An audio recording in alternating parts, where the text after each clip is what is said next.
tidak lagi di sirkuit Ancol, tapi kita street sirkuit dalam kota. Terekam kamera, cemberut, sirkuit Ancol kebanggaan Anies bakal mangkrak. Bos Formula E perintahkan balapan tahun depan pakai sirkuit jalan raya, ratusan miliar terbuang percuma dong. Formula E ini mau di track kota nih Pak, bukan di Ancol. Anies gimana? Saya percayakan kepada teman-teman yang sekarang mengelola untuk mengambil keputusan yang terbaik, dan itulah nature-nya begitu. Sekarang sudah ada yang mengelola, sudah ada manajemen, biarkan manajemen itu mengambil keputusan. Dan saya rasa keputusan yang diambil pasti sudah mempertimbangkan semua faktor. Ini kegiatan biasa seperti umum, yaitu bisnis to bisnis, dan beliau memahami bahwa ini antara Jakpro dengan Formula E. Saya sudah minta tolong pada Jakpro untuk melakukan pendampingan. Jakpro juga saya minta Kajati untuk melakukan pendampingan. Perekanan adalah B2B, bisnis biasa, tapi ini adalah sport tourism, persiapan lapangan, sirkuit, oke.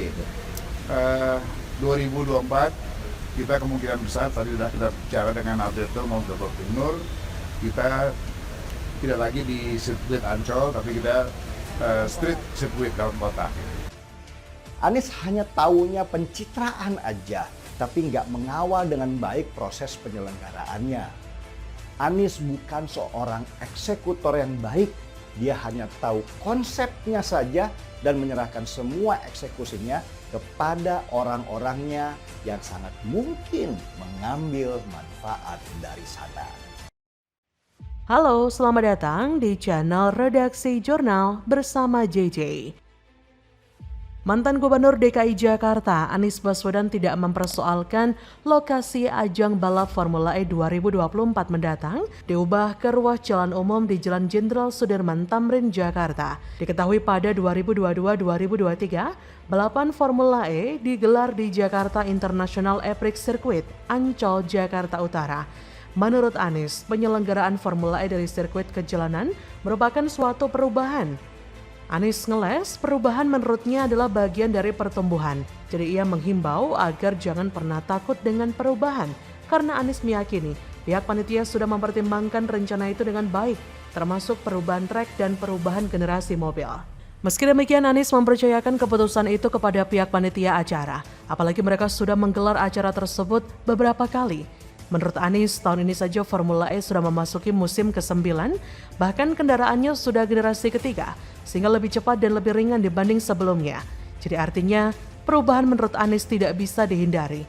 Melihat respon Anies, sepertinya dia nggak rela ya jika sirkuit dipindah ke Jalan Jenderal Sudirman Tamrin. Anies kayaknya cemberut, berat hati jika Jakarta International Circuit atau JIC akan mangkrak. Tapi ya begitulah, Anies selalu membuat manuver ngibul yang seolah mendukung perubahan sirkuit Formula E ke jalan raya, padahal mah nggak rela. Ya secara apa sih yang bisa dibanggakan dari Anies? Mungkin ini efek ngamuknya bos Formula E kali ya yang dikibuli Anies. Dulu ngotot adakan balapan penuh kontroversi ini, kini pas mau nyapres malah mengkhianati. Hujat-hujat subsidi mobil listrik. Mobil listrik disebut tidak efektif untuk mengurangi emisi karbon dan sekarang sepi pula. Dan kini mau tak mau DKI Jakarta akan tetap menggelar Formula E yang rugi, yang tidak menguntungkan bagi warga Jakarta. Formula E memang tidak menguntungkan dan bisa dipastikan Formula E tidak akan lanjut sampai 2024. Karena memang tidak ada keuntungannya sama sekali, itu masih mungkin ya. Selain itu, penggunaan sirkuit Formula E yang dibangun menggunakan uang APBD tersebut juga melanggar aturan. Karena penggunaan dana APBD tidak boleh digunakan di dalam ajang Formula E atau ajang apapun yang tidak mempunyai kepentingan atau keuntungan apapun bagi masyarakat. Jika diperhatikan, sebenarnya bisa disebut ada kejanggalan jika sebuah pembangunan sirkuit Formula E memakan banyak sekali anggaran, tapi kualitasnya biasa saja. Bahkan bisa dibilang abal-abal. Sebenarnya untuk Formula E sendiri sudah banyak desakan untuk mengusut dugaan penyelewengan anggaran terkait dengan komitmen fee sebesar 560 miliar. Tapi sampai detik ini tidak ada upaya serius untuk mengusut. Intinya, di masa kepemimpinan Anies, anggaran boros sekali. Kemudian hasilnya pun raja, banyak yang tidak bermutu, banyak yang tidak bertahan lama. Misalnya kain waring, tuku bambu, tuku batu, tuku sepatu, tuku peti mati, dan lain-lain. Kalau diusut satu persatu pastilah ada kejanggalan massal. Misalnya kasus kelebihan bayar. Sudah terjadi berulang kali tapi tidak ada yang mempermasalahkan. Sebenarnya bisa dikatakan Formula E ini adalah strategi Anies untuk menaikkan citra politiknya. Formula E ini masih mencari jati diri. Relatif masih baru dan belum menguntungkan secara bisnis.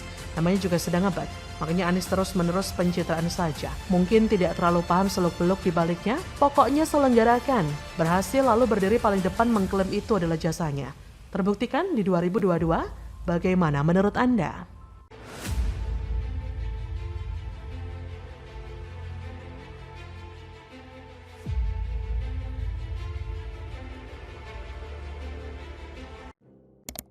Anies ngibul dijegal sejak jadi gubernur, Formula E digembosi, tuyul Ancol keluar-keluar semua kejam pada Anies. Playing victim terus yul, lagian nomor 3 ngapain dijegal? Cerita tentang Formula E. Saya cerita Formula E sedikit boleh nih, Pak? Boleh ya? Pas mau bikin aspal, saking kita itu diblok sama semua. Penjual aspal itu tidak mau menjual aspalnya. Lo coba gimana? Kita mau beli loh ini, bukan minta sumbangan. Akhirnya ditemukan semuanya, dikerjakan, dan ketika mengerjakan 3 molen rusak. Karena molen itu biasa dipakai untuk semen, dipakai untuk aspal, lebih lengket daripada semen. Ngadu itu rusak. Itu hukum komunikasi. Hukum komunikasi adalah seseorang ingin mendengarkan apa yang ingin didengarkan. Seseorang akan mempersepsikan apa yang diinginkan. Kekhawatirannya, harapannya, selalu begitu. Misalnya apa gitu, anggaplah itu, wah ini langkah untuk menjegal saya. Anies Baswedan itu orangnya ambisius. Dia bisa menghalalkan segala cara hanya untuk bisa naik ke posisi yang lebih tinggi. Ada yang tanya kemarin di sebuah wawancara, Pak Anies ini banyak jegal-jegal, gimana komentarnya? Saya komentari gini, mungkin yang menjegal-jegal itu sedang mengatakan bahwa survei aslinya tidak seperti itu. Halo, selamat datang di channel Redaksi Jurnal bersama JJ. Loyalis Anies Baswedan Geis Khalifah menyoroti upaya penjegalan program yang dibuat mantan Gubernur DKI Jakarta Anies Baswedan selama menjabat sebagai gubernur di ibu kota. Salah satu yang baru diungkapkan Anies yaitu tentang upaya penjegalan terhadap helatan internasional Formula E di Jakarta pada 2022 silam. Dalam sebuah acara, Anies menyampaikan bahwa ketika membuat jalan beraspal di sirkuit Formula E, ia diblok oleh semua penjual aspal. Menurut Anies, bahwa penjual aspal itu sampai minta maaf karena tak bisa menjual untuk sirkuit Formula E di Ancol. Akhirnya menurut Anies, para insinyur yang ada di proyek pembangunan sirkuit Formula E itu mencari bahan dan mencampurkannya sendiri. Menanggapi hal itu, Geis Khalifah menyebut bahwa penjagalan Formula E merupakan salah satu kekejaman demi kekejaman yang dilakukan kepada Anies Baswedan. Menurutnya, masih banyak program yang dihambat selama Anies menjabat gubernur. Anies dan komplotannya ini bisa apa sih selain playing victim? Para pemuja Anies cuma bisa membenarkan perkataan Anies meskipun itu salah dan ngibul. Kalaupun bisanya cuma ngomong tapi ngibul, anak TK pun bisa. Kalau bisanya cuma ngomong tapi ngibul, anak TK pun bisa. Jangankan prestasi yang nyata ada, prestasi yang tidak ada pun tetap diteriak-teriakan.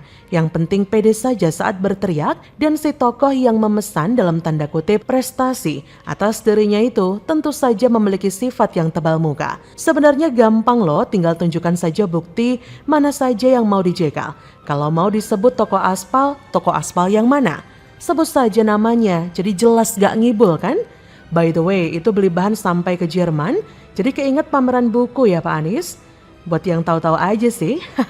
Yang ada justru Anies inilah yang menyalahi aturan karena menggunakan dan merusak Monas yang merupakan cagar budaya. Jadi bukan area sembarangan.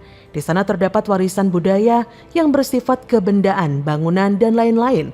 Tapi dia secara serampangan malah menghancurkan pepohonan di Monas. Berdasarkan peraturan, Monas ini kan dilindungi oleh undang-undang. Sehingga bagi siapa saja yang merusaknya, baik secara keseluruhan ataupun bagian-bagiannya diancam hukuman pidana. Anies malah selonong boy, seenaknya tebang pohon Monas. Dan penyelenggaraan Formula E yang gerasa gerusuk bikin hajatan internasional nggak dipikirkan secara matang.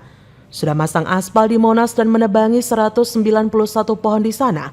Nggak taunya lokasi tersebut adalah cagar budaya. Seharusnya sebelum bertindak, cari informasi dulu dong Ferguson. Emang Jakarta punya nenek moyang lu? Monas itu statusnya apa, serta apakah melanggar atau tidak dalam memanfaatkan Monas untuk lokasi balapan Formula E. Tapi semakin mendekati tahun 2024, penulis yakin ya, persaingan para tokoh yang dijagokan rakyat untuk maju di Pilpres 2024 akan semakin brutal. Bahkan sebagian pengamat politik menduga Pilpres 2024 akan lebih brutal dari Pilkada Jakarta 2017, di saat Anies meraih kemenangan dengan mengerahkan mayat dan ayat. Dan ini pun terbukti. Kini Anies mulai menjual narasi-narasi dizolimi oleh para penguasa. Pun para buzzernya seperti si Tuyul Ancol. Anies sepertinya mau memberikan contoh mengenai pemimpin yang suka bohong. Anies bicara asal-asalan meskipun sepertinya mengejek dirinya sendiri supaya jadi pusat pembicaraan. Anies butuh publisitas supaya tetap eksis dan diingat orang. Tapi hasilnya elektabilitasnya gitu-gitu aja. Lagian, nomor 3 ngapain dijegal? Seperti katamu Nis. Pendukungnya pun juga tidak lupa untuk memvalidasi pernyataan Anies yang terkesan ngibul itu. Pembelaannya terlalu ugal-ugalan. Biasanya orang model begini cuma modal omong doang dan kinerja yang gak jelas. Jadi bisa dikatakan guys ini 11-12 lah dengan Anies. Ya namanya juga pemujanya. Bukankah ada anekdot yang mengatakan sesama tukang becak harus saling mendukung? Jadi bagaimana menurut Anda?